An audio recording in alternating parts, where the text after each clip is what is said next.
Marcus Licinius Crassus. The name is familiar to anyone who has studied the Roman civil wars, and yet we usually hear it when talking about other people. Crassus is the rival of Pompey. Crassus is the friend that will help Caesar achieve his destiny. Crassus is the rich man behind everything, in the background of everyone else's story. But who was Crassus? Why was Crassus the richest man in Rome? Why did Crassus hate Pompey?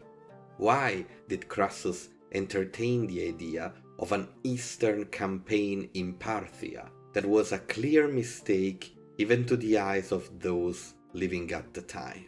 Forged by trauma and death, tempered by vengeance. A proud man who could not see his own limitations. Let's try to understand Crassus. Marcus Licinius Crassus was born around 115 BC into one of Rome's most distinguished yet comparatively austere noble families, the gens Licina. Though patrician by blood, Crassus' family was known for their traditional values of discipline and modesty. True Romans through and through, immune to the influences of wealth and power. It is a stark contrast to the vast wealth that Crassus would be known for. His father, Publius Licinius Crassus, was a highly respected statesman, having served as a consul in 97 BC and later as a censor, one of the Republic's most senior offices and one of the most traditional, being in charge of overseeing the purity of those in power. Young Crassus grew up in an elite but strict household. Unlike many of his peers who flaunted their status with lavish displays of wealth, Crassus was raised to uphold Roman virtues, self-control, diligence, and devotion to the state. He was on his way to becoming just the next representative of the gens Licina, a perfect Roman. He didn't know he was on a direct collision course with history. Crassus had two older brothers, and his family stood firmly on the optimates side, the faction that represented the Senate authority, in opposition to the populist reformers led by Gaius Marius and his allies. His father was an ardent supporter of Lucius Cornelius Sulla, an ambitious general and statesman who would soon find himself locked in a death struggle with Marius and his radical co-consul Lucius Cornelius Cinna. If you're interested in that story, you'll find the link in description. What we need to know now is that this rivalry would ultimately destroy Crassus's world. In 87 BC, while Sulla was leading a campaign in the east against King Mithridates VI of Pontus, the populist factions in Rome seized control of the city. Cinna and Marius, now in power, declared Sulla an outlaw and unleashed a brutal purge against his supporters. Crassus's family was among their primary targets. Crassus's father and youngest brother fled Rome, hoping to regroup in Spain, where they had allies. They followed the example of many others, but they were betrayed. Accounts differ on the exact circumstances of their death. Some suggest they were hunted down and killed by Marian loyalists, while others claim that Publius Crassus took his own life to avoid capture when he heard they were close. The youngest brother was either slain in the fighting or executed shortly after. Either way, Crassus was left alone, with his entire family either dead or in hiding. When the purges began, Marcus was in Rome. He was forced into hiding as Marian agents hunted down and slaughtered their political enemies. Plutarch tells us that Crassus, still a young man, had to rely on the kindness of few remaining allies who risked their lives to conceal him. Relationships saved him, something he would remember forever. Eventually, Crassus escaped Rome and fled to Spain, the same place where his father wanted to go, where he took refuge in a remote area near the city of Malacca.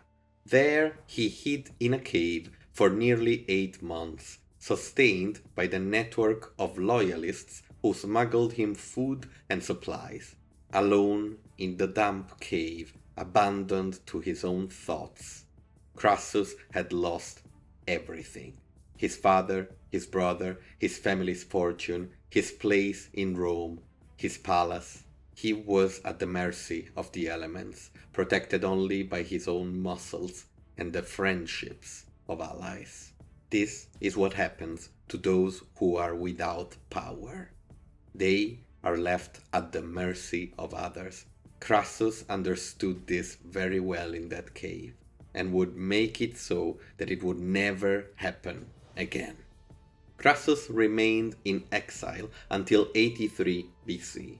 When Sulla returned with a massive army, he came out of hiding and joined him at the head of the meager forces he could muster, through the favors of friends.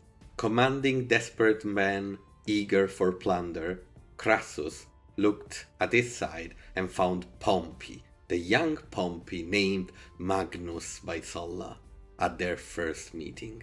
To see an Equites, a higher middle class man, a young man just like him, at the head of a large private army, well fed, well supplied, it must have been a humiliating experience for the proud Roman. It was maybe because of this that Crassus immediately began leading independent operations during the brief war that followed.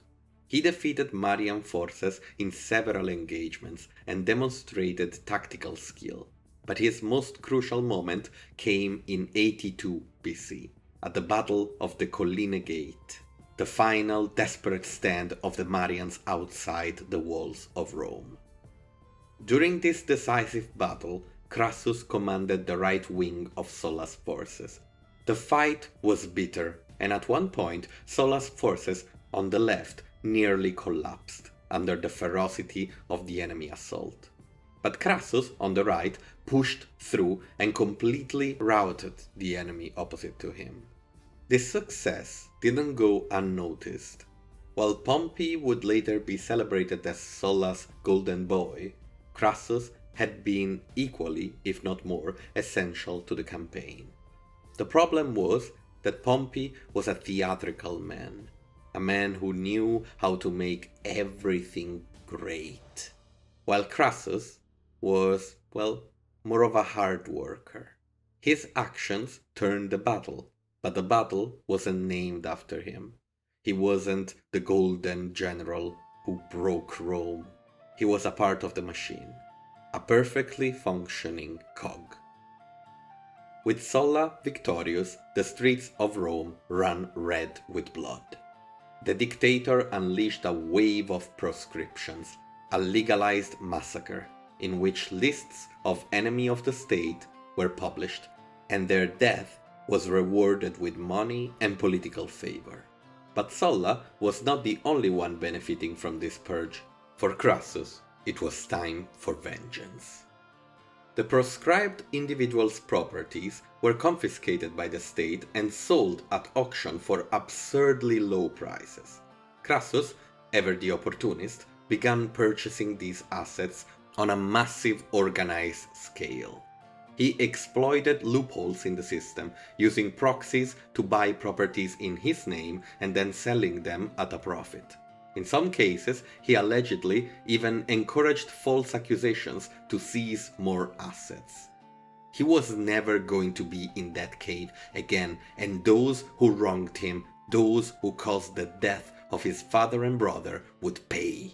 By the words of Plutarch, Crassus was utterly ruthless in this period, acquiring everything from landed estates to entire businesses.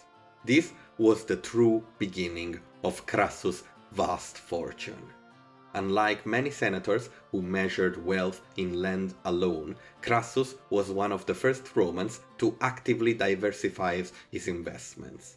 He bought slave-run businesses, including mines, construction firms, and fire brigades. A detail that would become primary in defining his reputation as Rome's greediest man, since, well, you had to pay the fire brigades for them to do their job for you, and sometimes fires would break out in a suspiciously strategic way, as if perfectly placed for their business.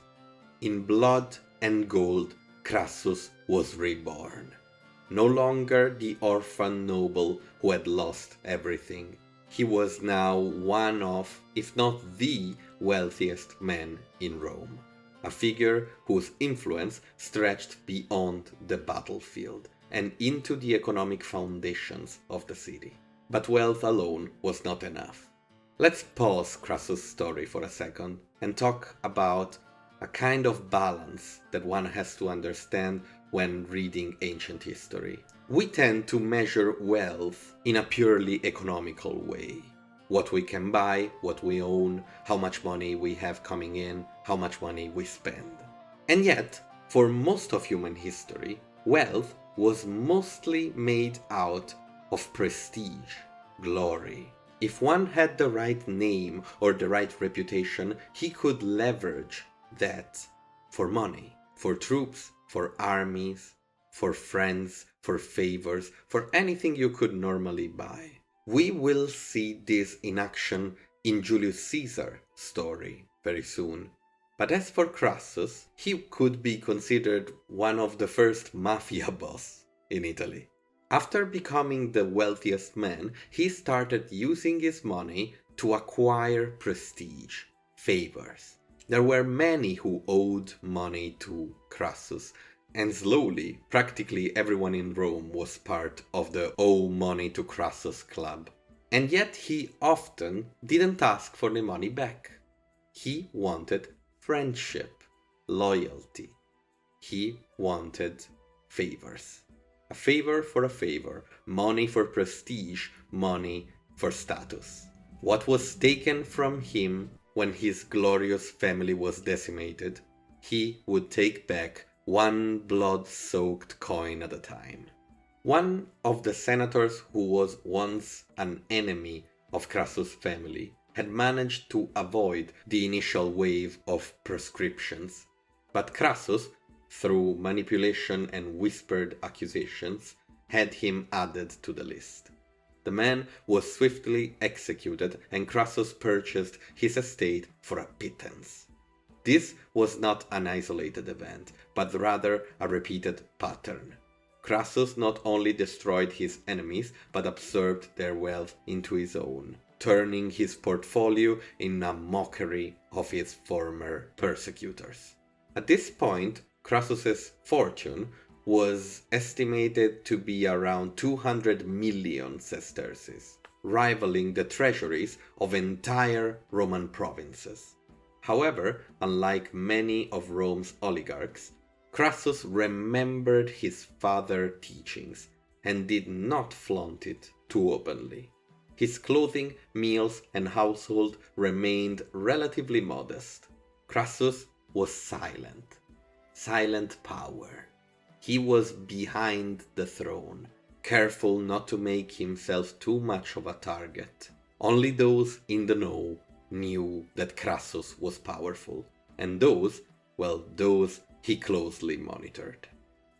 Despite his enormous fortune, Crassus lacked one key element that defined true Roman greatness: military glory. We have said he had some military successes, but they were not flashy enough. Wealth could buy influence, but military success earned true, actual respect.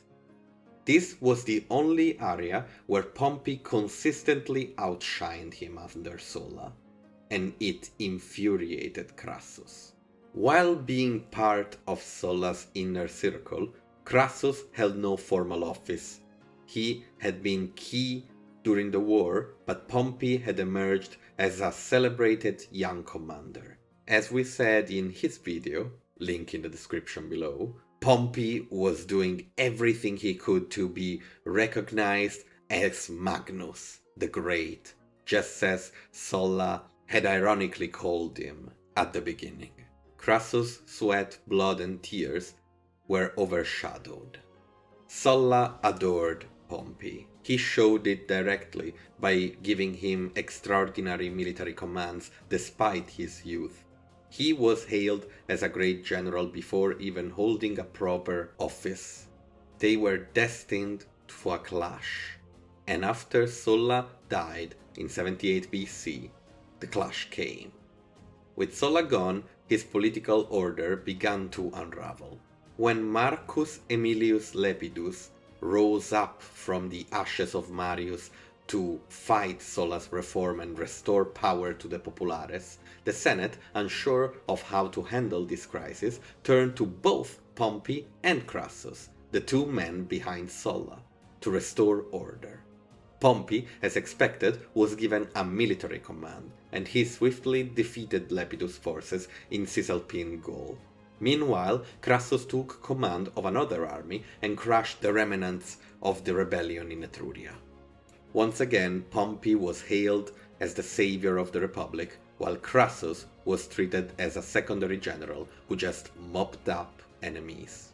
The tension between the two escalated further when Pompey demanded a triumph, a supreme honor granted only to generals who had won victories in foreign wars. Since Pompey had fought Romans, the Senate was hesitant to give it, since, well, killing Romans shouldn't be awarded with a triumph. Crassus and his allies opposed it, but Pompey forced the issue, and in the end he paraded through Rome in triumph, humiliating Crassus in the process. Why? How? Well, remember, Pompey had a large private army he was maintaining on his own. He could force the issue, and well, he did. Pompey kept having military commands without being consul, because he could, because he paid the troops, because they were his troops. And one could say, well, Crassus was so rich, why didn't he have his troops? But, well, how could you raise them, I ask you? Raising armies for Sulla was one thing. Keeping them in the field crisis after crisis was one thing, but raising an army when there already were armies to use, well, it's very different, isn't it? It sounds like rebellion. It sounds like the acts of someone who wants to take control. Opportunity, after all, is everything. We will see a similar situation with Caesar, who, with his own Gallic legions, will find himself with the right sword in his hand at the right time. To be in possess of an army in ancient Rome was a very delicate thing. To raise one and train one, a delicate thing. You don't want people to think you want to be king, after all. Romans had a habit of killing those. With Pompey away fighting Sertorius in Spain, in 73 BC, a seemingly minor rebellion erupted in the gladiatorial school of Lentulus Batiatus in Capua. 78 gladiators, led by a Thracian named Spartacus, broke free, overpowered the guards, and fled to the slopes of Mount Vesuvius. What began as a local escape quickly spiraled into a full-scale war, as thousands of slaves and discontented peasants flocked to Spartacus' banner. The first Roman reactions underestimated the threat, and in a few months Spartacus was leading over 70,000 warriors. By 72 BC, the rebellion was completely out of control, and the Senate, embarrassed by the failures of its commanders, finally called upon an experienced officer from Sulla's time, Crassus. This was his moment. He had no military reputation comparable to Pompey's, no grand triumph to his name, but now, with Rome in desperate need, he could seize the kind of glory that money could not buy. For him, this was an important war, and he took it very seriously. He raised 6 legions, now having a reason to do so. Roughly 40,000 men he outfitted them out of his own pocket and imposed a brutal discipline worthy of his family and his father. When one of his units fled in battle, he revived the ancient punishment of decimation. Every 10th man was executed by his comrade by hand, beaten down until they moved no more. Plutarch notes that this act terrified his army into obedience, a harsh but effective means of restoring order. And while it was ancient Roman tradition, it's easy to think that this was the Crassus from the cave, raising his head. The war was conducted with ruthless efficiency. He forced Spartacus south, cutting off his army's escape routes, and when Spartacus attempted to cross into Sicily, hoping to spark a larger slave uprising or maybe just save themselves, Crassus blocked his passage. In desperation, Spartacus turned to face the Romans in open battle. In 71 BC, in Lucania, Spartacus fought against Crassus. The gladiator died alongside his men, with over 60,000 of them killed. 6,000 were taken as prisoners, to bring back as part of what Crassus believed to be his own triumph. He had, after all, defeated the largest slave revolt in Roman history. What could go wrong? It was at this point that Pompey returned from Spain. He had defeated the forces of Quintus Sertorius, but only because Sertorius was killed by his own men. And when he arrived in Italy, Pompey found and intercepted a small remnant of Spartacus' army. Incapable of stopping himself, Pompey wrote to the Senate claiming that Crassus had defeated the slaves in battle, but that he himself had extinguished the war. He claimed he had struck the last blow. Therefore, the war was won by him. Again, Pompey was credited as the true savior of Rome. And at this moment, their rivalry crossed the Rubicon, so to speak. They were no longer just political opponents, they hated each other. In 70 BC, Rome could do nothing but watch as the two greatest men in the city shared power. Both Pompey and Crassus became consuls, but the experience was a disaster. They hated each other, constantly blocking their proposals. Plutarch tells us that Crassus, desperate to ease tensions, even offered Pompey a handshake in front of the Senate, saying, "We should no longer act as children, but as consuls," and Pompey refused to respond. Now, of course, it's easy to say, well, Pompey is the bad guy in this situation, and, well, in part he is, but Crassus was a consummate politician, and it is clear that by extending his hand of his own volition to the child, Pompey, he was trying, in truth, to aggrandize himself. The proposal was a knife to be stabbed in the head of Pompey. He could refuse like a child or accept like a child who takes the hand of his father. There was no winning for Pompey there. In all of this, the Senate was obviously trying to keep both men in check by using one against the other. And through this rivalry, there was a rise of populares policy.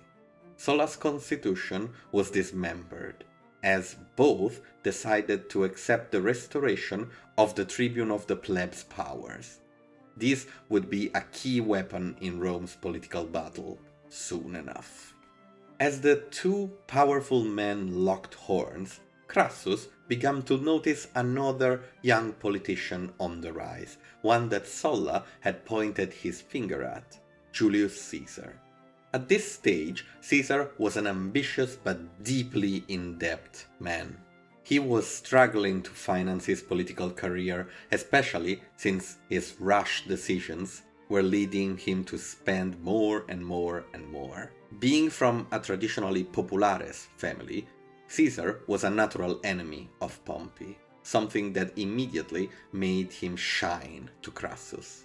Crassus saw potential, not only as a counterbalance to Pompey, but also as a long-term investment.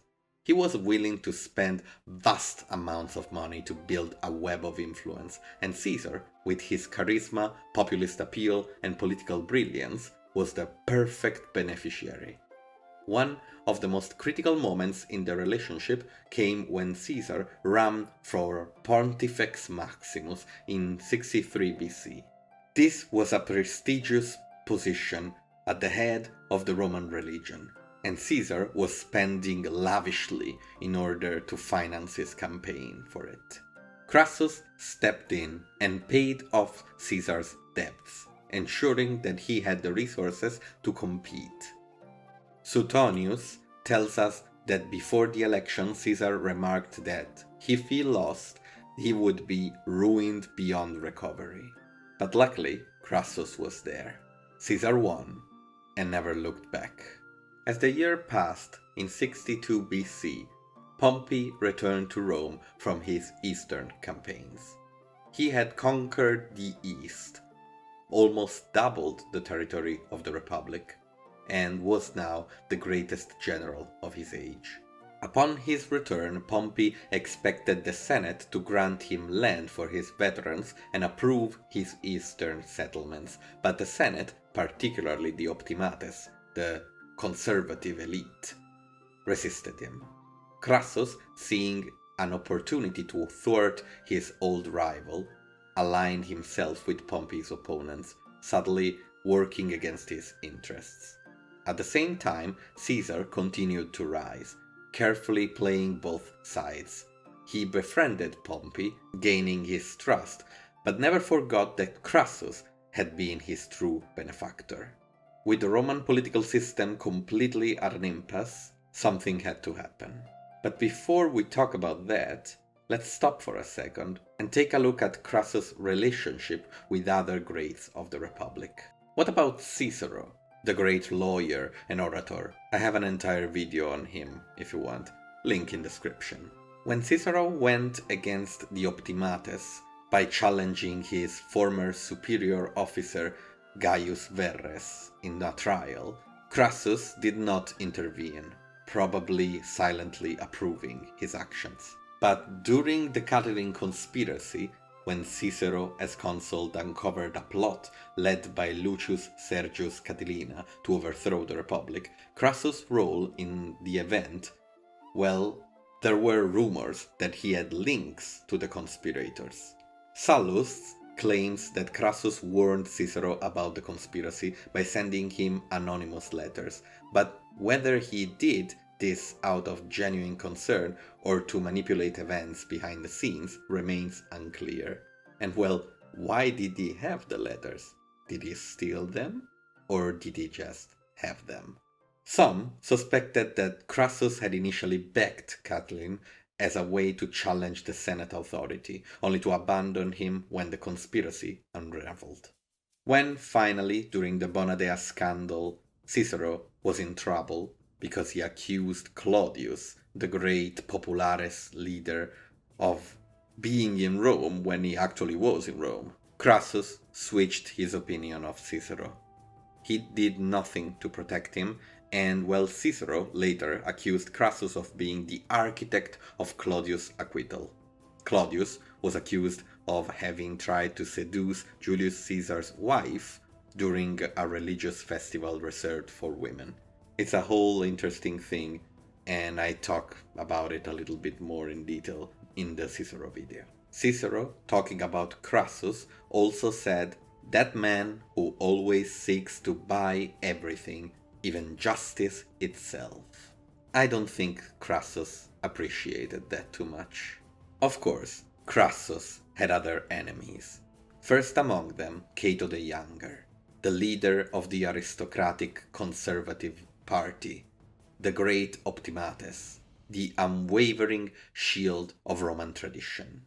One of the most direct confrontations between them came in 60 BC, when Crassus tried to secure tax farming contracts for his allies. Now, in Rome, taxes were a business. The Republic sold contracts, so The publicani, those who actually would harvest the taxes from the provinces, would buy the contract at a set price and then go to the provinces and take whatever they could.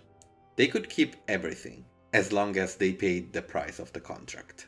Now, Crassus' allies had overestimated the revenues that would be extracted from Asia and were now demanding tax exemption from the Senate. Cato blocked the proposal outright, arguing that contracts were contracts, and Rome should not be bailing out greedy tax farmers. This enraged Crassus, who saw Cato's rigid morality as an insult to his political maneuvering. Plutarch describes how Crassus confronted Cato in the Senate, trying to persuade him, but Cato ignored him completely, refusing even to acknowledge his presence. This humiliated Crassus, who stormed out. Remember when we talked about wealth against status, wealth against prestige? Cato was a master of the use of status and could leverage it to fight one-on-one the wealthiest man in Rome. And so, in 60 BC, Crassus had spent over a decade trying to navigate Rome's shifting political landscape. Constantly at odds with Pompey, he had rebuilt his fortune, secured political influence through patronage, and played a significant role in supporting men like Caesar and Claudius. But he was still overshadowed. In order to find his fortune, in order to break this curse of always living in someone else's shadow, he needed a radical change. With Pompey frustrated by the political deadlock that stopped his proposals, the chance for a breakthrough was created. Caesar, ever the master manipulator, brought Pompey and Crassus together, convincing them that they had more to gain as allies than as rivals, and putting himself as the one who would guarantee the loyalty of all parties. This alliance, later known as the First Triumvirate, was a private agreement between the three most powerful men in Rome. Pompey got out of it his veterans' lands settlements. Caesar secured the consulship for 59 BC in order to guarantee that everything would go smoothly. And Crassus received key financial concessions, including contracts for his tax collecting in Asia, and the same tax exemptions that Cato had previously blocked. These results, of course, did not mean that Crassus's rivalry with Pompey was on hold. The two were still fighting. Crassus encouraged Claudius' street gangs to disrupt Pompey's influence in Rome.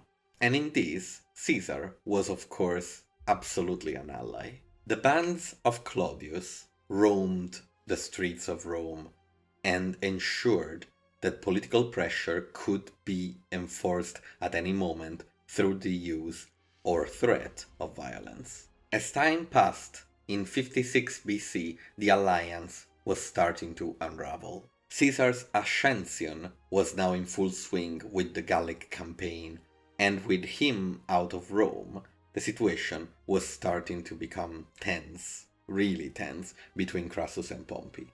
Meeting in a conference, the three men decided that Crassus and Pompey would again share the consulship in 55 BC. This meant that again the two were on the same political level. And yet something still burned inside Crassus. He had wealth beyond measure, political dominance, and the most powerful man in Rome at his side, Julius Caesar, but still he had no military glory. Pompey had conquered the East. He was Pompey Magnus. Caesar was carving out an empire in Gaul, and Crassus had nothing. This, to Crassus, was intolerable. Thus, in 54 BC, he made his final fateful decision to march east to face a new enemy, an enemy outside of the Roman galaxy, outside of the shores of the Mediterranean Sea. The problem? He was in his early 60s. Now, Parthia laid beyond Syria. east. An empire rich beyond imagination, an empire that controlled the last part of the Silk Road trade and ruling lands once held by Alexander the Great. This was not a war of necessity. There was no immediate threat from Parthia, no reason to march beyond Rome's borders. It was Crassus' personal ambition that drove him forward, and the moment he set out, it became clear that many in Rome saw this not as a bold campaign, but as a fool's errand. When Crassus departed from Syria, he was 62 years old. He was not young, not a battle-hardened general, and many saw his campaign as an arrogant and reckless endeavor. His desire for conquest was mocked publicly, even by some of his allies. Right before his departure, Domitius Ahenobarbus, a political opponent, reportedly shouted, "You are marching against the Parthians? Good, but first tell us, are you bringing ladders to reach the sky?" He was comparing Crassus's idea of conquering Parthia to Alexander's impossible dream of conquering the heavens. Despite everything, Crassus started to march. He was still the man who had crushed Spartacus, still the man who had outmaneuvered Rome's greatest politicians. He was convinced he could buy and outthink his way to a great victory. But his first mistake was a mundane one. He chose the wrong guides. Arrived in Syria, Crassus had the command of 7 legions. He was advised by the governor of Syria to advance cautiously and move along the Tigris River, where Rome could secure supply lines. Instead, he was misled by a treacherous ally, Ariamnes, a local chieftain who was secretly working for the Parthians. Ariamnes flattered Crassus, promising him that the Parthians were weak, that they would flee at the sight of the Roman army, and that the fastest way to victory was to march directly across the Euphrates into the open desert. Crassus believed him, and so he led his army straight into the barren wasteland plains of Mesopotamia, where the Parthians were waiting.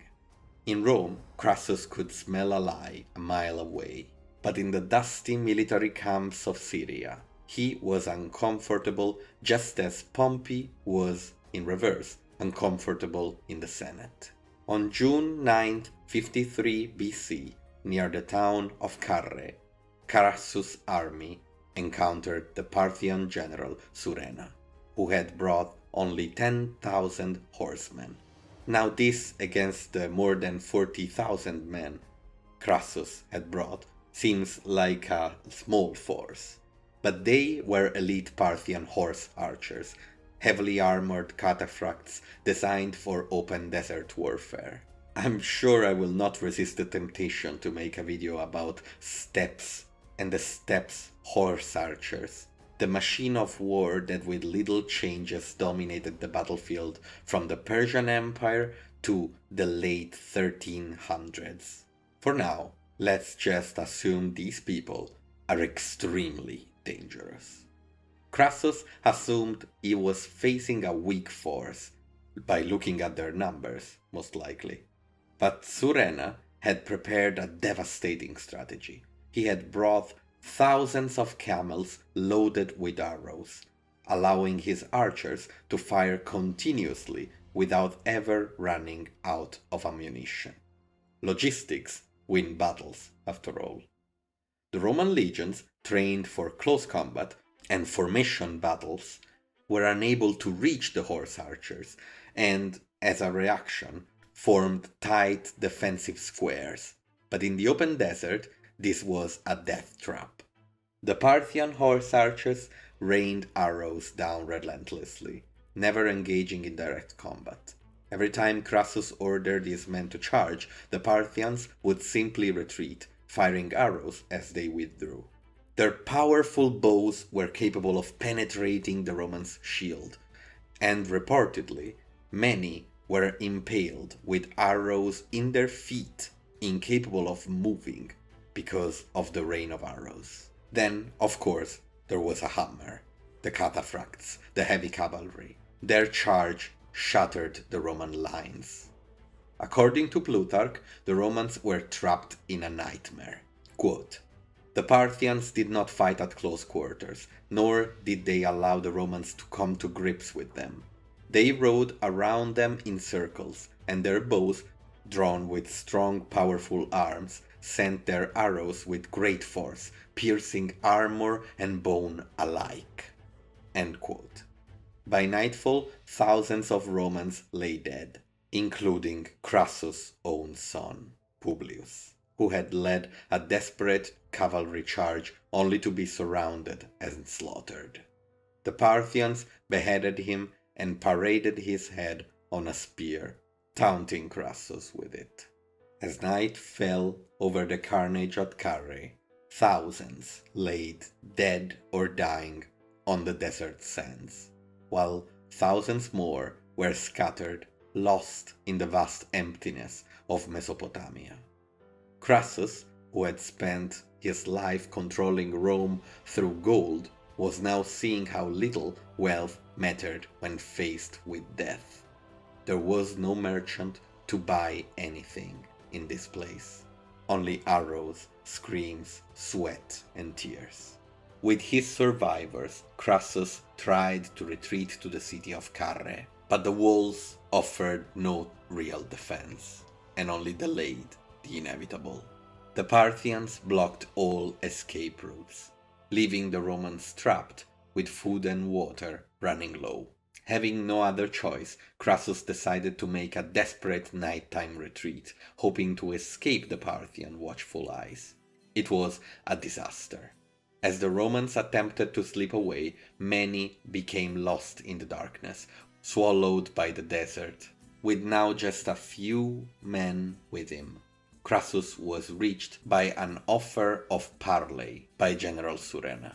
Crassus had no real options left and was pressured by his officers into accepting the parley, even if he knew it was most likely a trap.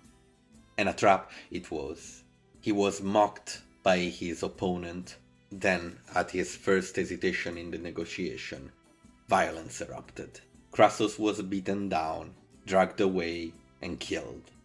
His head and right hand were severed and sent back to the Parthian king Orodes II. According to Cassius Dio, the Parthians mocked Crassus' greed in death.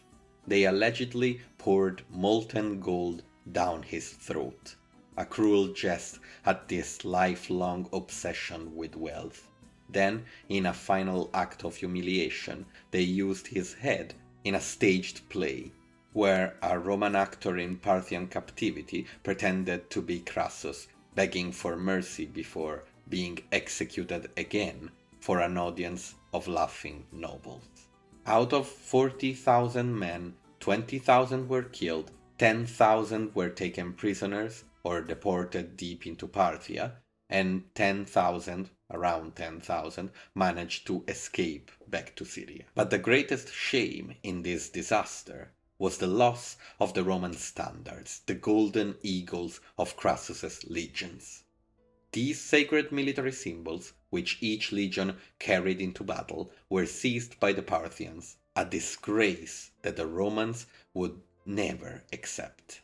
The loss of Crassus and his legions would shape Roman politics for years to come. First of all, it caused the collapse of the First Triumvirate. With Crassus' death, Pompey and Caesar were left alone, their alliance ready to unravel into civil war.